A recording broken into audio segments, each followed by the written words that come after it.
Hi, remember me? For those of you that have been watching me for a long time, I used to do these videos quite often.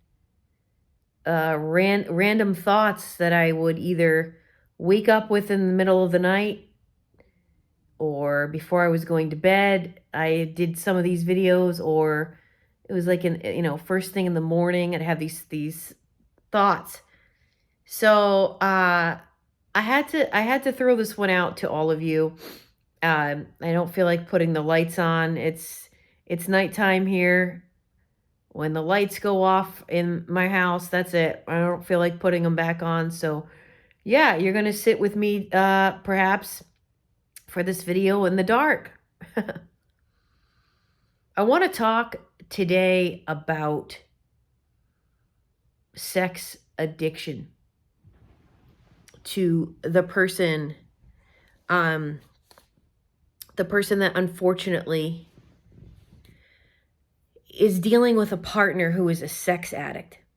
And I want to make this very apparent to all of you that are dealing with this. I want you to know that number one, you're not alone going through something like this. It is very devastating. It is very humiliating, embarrassing, you name it. And it's demoralizing. And so you're not alone.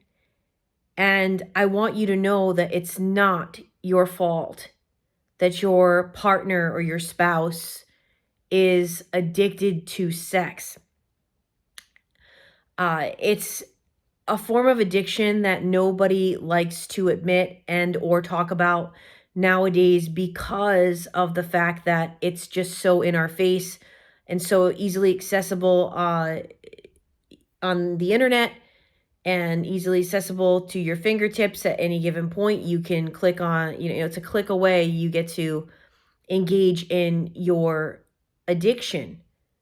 And so a lot of sex addicts will justify that. And they'll say things like, well, everybody watches porn, or, uh, they'll even say things like, I used to be that way.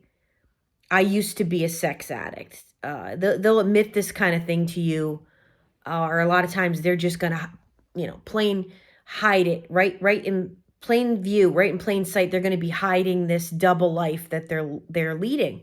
And so I want to get to the point that a lot of sex addicts, what they're actually getting off on, if you will, is the living a double life and getting away with things and doing things that are wrong.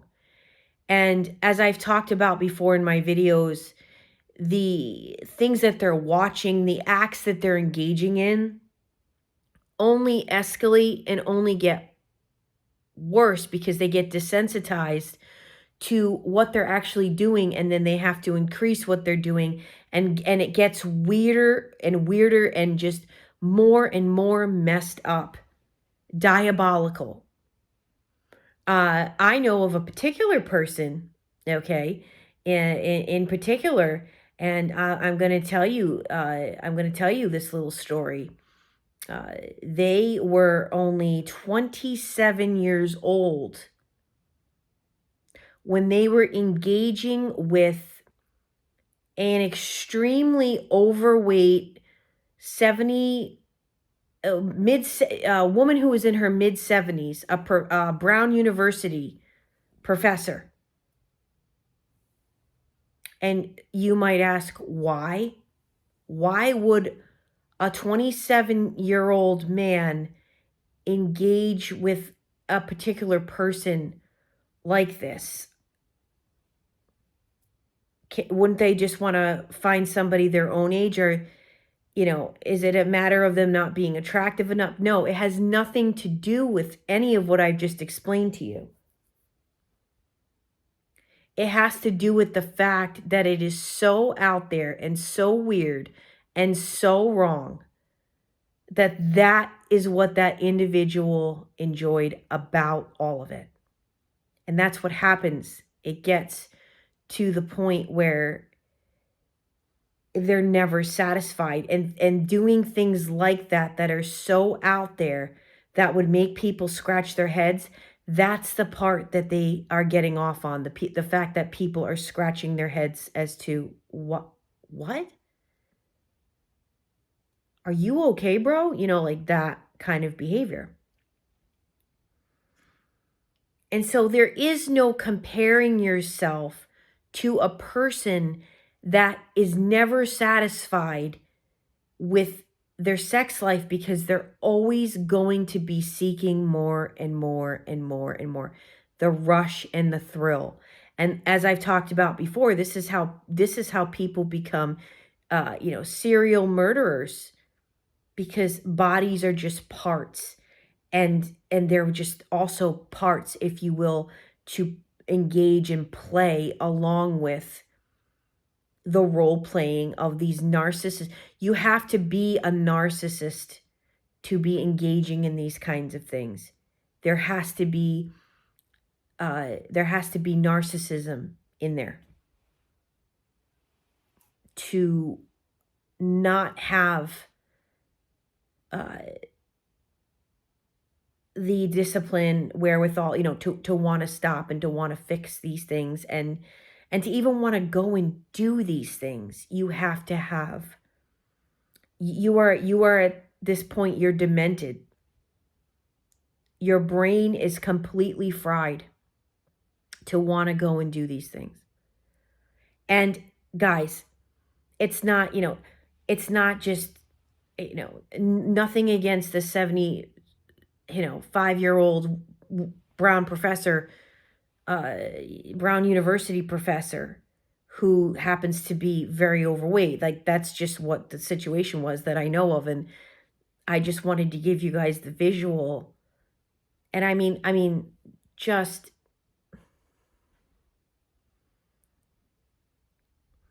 it gets so much weirder. They're going to be engaging in all kinds of strange, crazy things that are going to be very risky things that are going to put you in very awful places of picking up STDs that you cannot get rid of, and because they don't care. A sex addict, it gets to the point, it's like any other addiction. They don't care if they live or die. It's the thrill of the chase. They want more, and they want more, and they want more, and they want more, and they can never get enough. And so for you people out there, and I have male clients and have had male clients in my past that have dealt with this with females, that they are sex addicts, they are strippers, they are engaged in OnlyFans, they are, diabolical with their, sneaking around, and they do a number on the men that I work with. And so I just want for all of you to understand, this is not a you problem. This is a they problem times 1,000. They have had this problem since most of them, they turned to this addiction during traumatic events in their childhood. They turned to masturbation and things of this nature to self-soothe, and the addiction just kept getting worse and worse and worse and worse and worse. And you talk to any reformed porn actor from, back in the day, or even some of the modern ones from OnlyFans that decided, okay, this is really wrong, I need to stop, I know I'm a sex addict. You talk to any of those people, and they will tell you that it usually did stem from something terrible that happened to them as kids, being abandoned by their parents, being abused by their parents, being verbally abused, physically abused, and somehow, a porn magazine or whatever made its way to them, and they found their release, if you will, their escape from all of that. And they'll tell you, it is just like any addiction. It is very, very difficult for these people to get out of that. There is a lot of relapsing, a lot of relapsing that occurs with this. I mean, they need serious, deep inner work that needs to be done to, to getting help. And most, if not, I'll go as far as to say, once they've gone this far, you guys, you're always, if you decide to stay with someone that had this problem, you will be sleeping with one eye open for the rest and remainder of the time you decide to stay with them. You will always be wondering, like, if they're suppressing this, what's going to happen? Are they going, you're going to be putting, you're going to be having private detectives following them just to make sure. And then, the private detective is going to come to you, like one of my clients, or just one story in particular I can remember. The private detective came and showed her the evidence. Truck stops, I mean, you name it, where these people that like to do prostitution type acts hang out. So you need to be very careful if you are engaging with people who have sex addiction, because demonically they have attachments to them as well that can affect you in very negative, very, very, very dark ways. They wear that spirit of lust on them.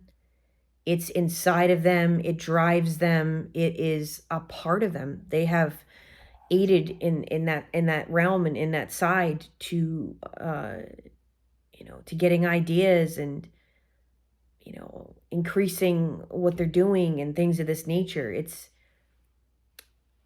It's really, really awful, and it is a hell of a life to live,